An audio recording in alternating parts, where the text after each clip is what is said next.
Welcome to the Humanergy Leadership Podcast. My name is David Wheatley. We're here to talk leadership in small, bite-sized and practical chunks. Enjoy.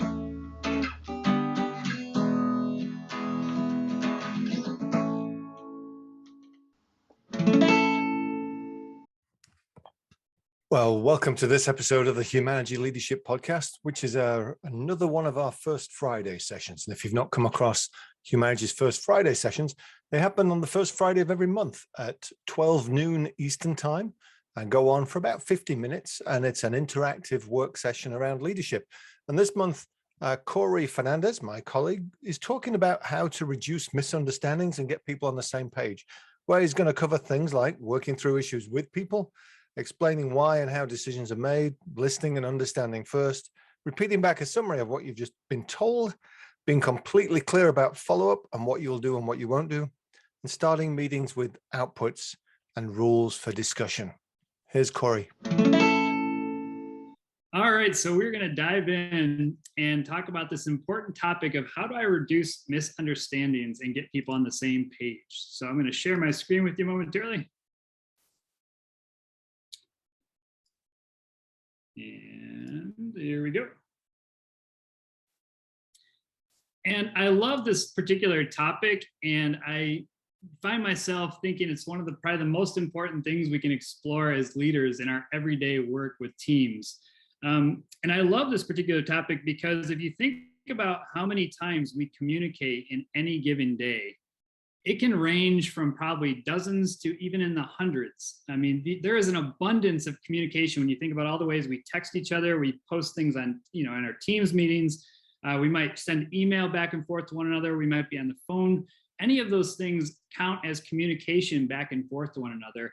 And so that means there's an abundance of opportunity for us to actually create understanding. And there's also an abundance of opportunity for us to create misunderstandings. And so we're going to go through kind of 6 key areas or topics to think about when we're trying to reduce misunderstandings and increase the number of understandings that we have throughout our everyday communications and how we're connecting with our people, our teams, and so on. And so here are the 6. First up, work through issues with people first.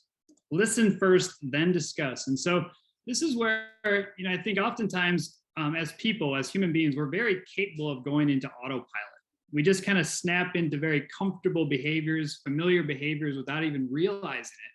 And when issues pop up, when there's an issue that surfaces on the table, a common autopilot behavior that I often hear with leaders that I partner with is they get involved right away by trying to fix it or tell others what to do, or even solving the issues directly for themselves. And this often comes from a place of wanting to be very helpful, right? You can kind of feel the stress or anxiousness when an issue pops up and they want to snap to it and resolve the issue.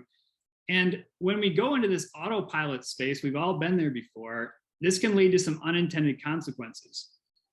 Over time, we can actually become a dispensary for answers and next steps. So people actually come to us all the time over time where they are seeking our input, they're seeking our guidance. They want to see what we have to say before they act on something.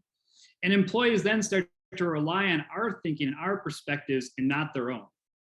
And this, in this case, is right when we get into this pattern, we get into this kind of place, it can limit what we see and don't see, and we can end up with less desirable options, less desirable solutions to solve the issue. And so we believe a more favorable or a more valuable default as leaders is to try to really listen first. And I love partnering with this one leader right now over the last year or so. His kind of mantra, his kind of way of seeing the world is when my people come to me with an issue, when my peers come to me with an issue, my default is to ask them to solve their problems out loud.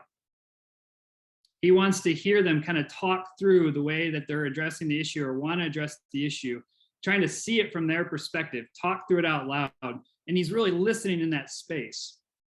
And by having them actually go through that and solve it out loud, he's actually given them the space to feel like their contributions, their thinking matters. And he's gaining really valuable insight in terms of what they see or don't see for how to approach that particular issue. And it really kind of highlights this quote that I love, that listening is an act of generosity and a source of discovery. this leader, Brad, right? Not only does he gain really valuable information and discovers really valuable information about what their people are thinking, what his people are thinking, trying to solve these issues, but he's also given them the space to have some discovery as well and actually figure out different options they might have at their fingertips. And so this becomes a really important practice. Listen first, then discuss. Let's see here. A couple other things I want to highlight here is one of the things that we can find ourselves getting a little bit of trap in, and this is where there's a little bit of a watch out, is when we're trying to listen and trying to have that be our default, is we might hear something that we disagree with. And we might out of urgency, kind of snap to sharing our perspective and kind of snap to sharing what we think is right. And that shuts people down. And so, in this space of listening first and discussing, the important thing is we're trying to really capture perspective and capture understanding, and then use some dialogue from there to actually continue to have a discussion. Even if we disagree, then we can actually have a dialogue because we better understand each other's perspective, and we can actually then discuss what the best path forward is. And so a little bit of a watch out there for us. As we work to the next one here, explain why and how decisions are made. The metaphor that always kind of snaps to my mind when I think about our work in organizations is oftentimes we are individuals that hold important puzzle pieces. And sometimes it's very hard for us to see how our pieces fit with other pieces. And so whenever we're in the position to explain to a team or to explain to peers or explain to direct reports how and why decisions are made, it's an attempt to actually hold up a box top or hold up parts of a box top so that people can see more clearly how their decisions or how different decisions are impacting one another and how things actually fit together a little bit more clearly. And it's a really important part. If we miss opportunities to explain why and how, we start to then act out of our own assumptions. We might fill in gaps with limited information. We might start to make up stories about why something's effective or ineffective. And it's really important that we have that context when we're describing how and why decisions are being made.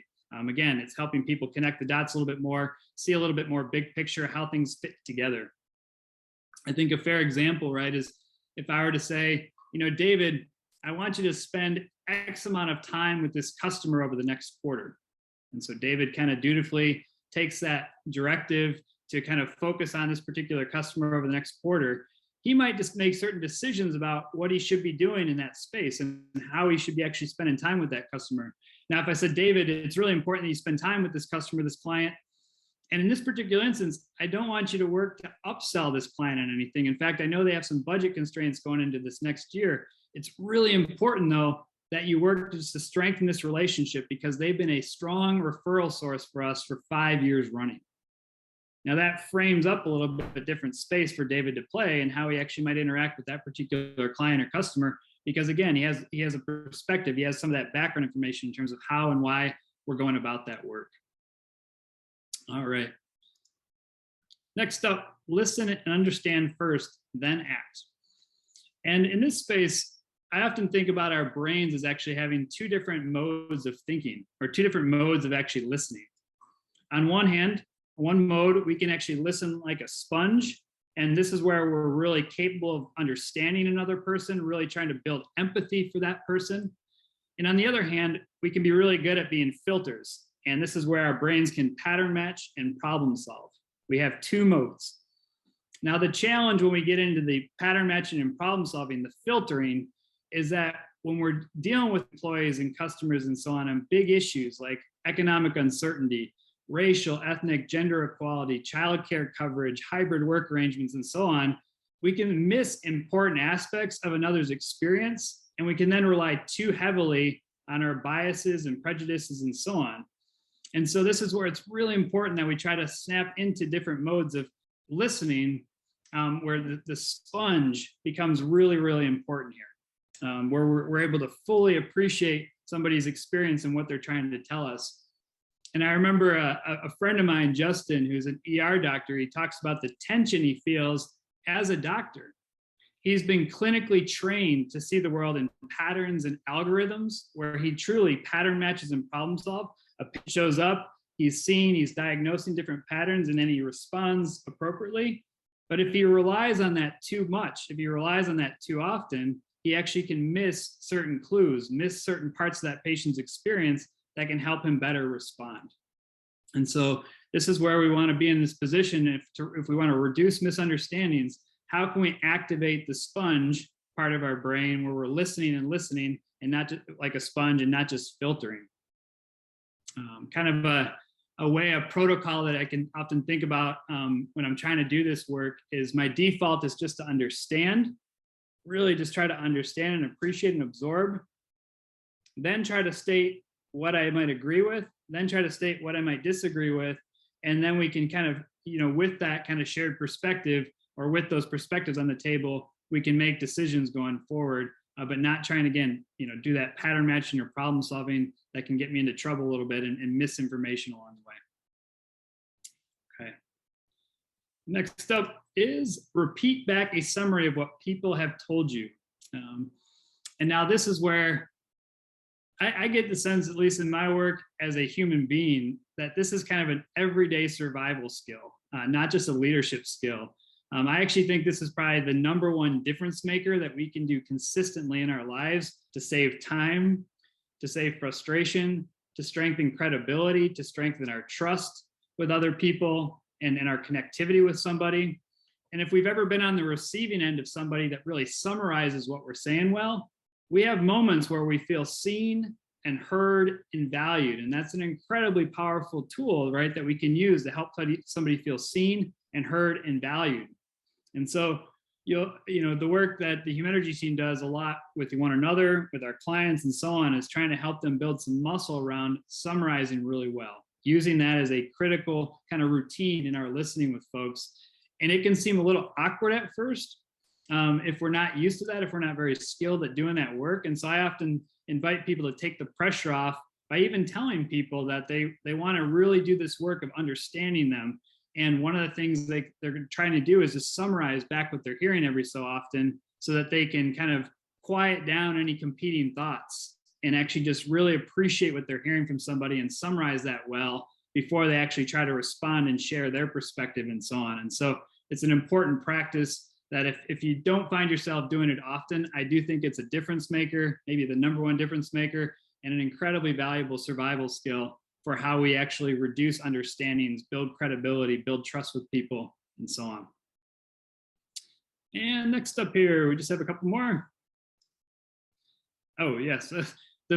Just to show you a little picture here, the value, right, too, with summarizing really well is, let's just say I have a triangle in my head and I'm sending that to David, and David actually, what he understands and what he summarizes is a square. When he summarizes the square, that gives me a chance to actually fill in additional information, fill in different pieces, and we can partner better together to all of a sudden now land in a place where we have the same pictures in our head. The triangle matches the triangle, and that summarizing is a critical way to get there. Next up, be completely clear about your follow-up, what you will do and what you won't do. And so this is where, if you think about follow-up, and it's in a lot of ways, this is our job of doing what we agreed to do. And in some instances, our agreements with one another and what we agree to follow up on can be a little sloppy. These can be things that we might offer to one another with the best of intentions of following up, with the best of intentions of following through, but we leave it very vague and ambiguous. And what we call these at Humanergy is we call these meet me in Detroits. These are, I might say to David, hey, David, meet me in Detroit. And if I leave it very vague and open, there's a lot of variability for where David could try to meet me and where I can try to meet him. And it can lead to some frustration and some challenges for us actually coming together. One I use at home a lot is in a moment. I say that when my wife asks me for help on something, I'll say in a moment. And inevitably, she might think 2 minutes, I might think 5 minutes, and we're at a mismatch, and some frustration unintentionally can boil. And so when we talk about following through and following up, we want to be really clear about what we can do, what we can't do, when we can do it, and so on. And it helps to try to reduce some of that misunderstanding, helps us stay on the same page more quickly, and so on. And I'll share an example of what this looks like. One of your peers in the crowd is Jen Brzezowski. This is a list that Jen and I created with her team a couple weeks ago. And her team offered these for some of their Meet Me in Detroits. Some of these might sound very familiar to you. You might use some of these yourselves when you're actually responding to peers or clients and so on. And what we're trying to do is avoid these, eliminate these, and be more and more clear about how we're going to follow up, when we're going to do it, what we can do, what we can't do, and when somebody can expect that from us. Okay. And last up is start meetings with defined outputs and rules for discussion. If you think about meetings, meetings have, whether we realize it or not, outputs that can either feed our organization with highly nutritious food, kind of the organic farm to table stuff, or our meetings can actually feed our organizations with less and less nutritious food, where people leave confused, they are unmotivated, they aren't clear what their role is and how they're contributing to something, and so on. And so I challenge leaders to be thinking about meetings as truly kitchens of our organization, and every meeting has outputs. And we want those to be as highly nutritious as possible to feed our organizations as much as possible in terms of engagement, high coordination, momentum, quality decisions where we're aligned, and so on. And so our work as leaders to do that, to feed our organizations really well, is we want to help people come into meetings with clear outputs and rules for how we're going to work together. And a quick example I'll share with you is, on one hand, on the left side of the screen, we can just tell our folks, hey, we're going to meet Tuesday at 10 a.m. And immediately, every participant might have a different picture for what we're going to be doing on Tuesday at 10 a.m. Alternatively, on the right-hand side, I can ask folks to show up on Tuesday. We're going to be making a decision on X. The impact of the decision will be kind of speaking to what's to come. Prior to the meeting, please review. Here's some pre-work, some inputs, and we're going to follow this agenda. And when I'm clear about the outputs, the inputs, how we're going to make decisions, the actual ways we're going to convert those inputs into outputs, all of a sudden people have much greater focus. We're able to snap to the work. We're able to get less distracted by competing interests and so on, because we have a clear path forward for what we're going to be focusing on. So that was Corey Fernandez, and he is contactable through Humanergy. If you want to know more about what he just shared, if you want to know more about our First Fridays, go to humanergy.com, where you can subscribe and join our First Friday work sessions. And they're going to continue. We've got a schedule through to, it's going to be the end of next year, 2023 at the moment. So, and we've got lots of good topics coming up. First Friday of every month, 12 noon Eastern time. And it doesn't cost anything to join. Just join, engage. I'd love to have you be part of it. If you have been paying attention to these First Fridays, then much of the work in the first 7 sessions is taken from our first book, 50 Do's for Everyday Leadership, which is available at Amazon and at Humanergy, and we can do you a deal on them. Drop me a line. We can sort you out with a copy of the book. Thanks for listening. That was the Humanergy Leadership Podcast. My name's David Wheatley. For further information about Humanergy, go to humanergy.com or check out our latest book, What Great Teams Do Great, from all good bookstores. Have a good one. Stay healthy.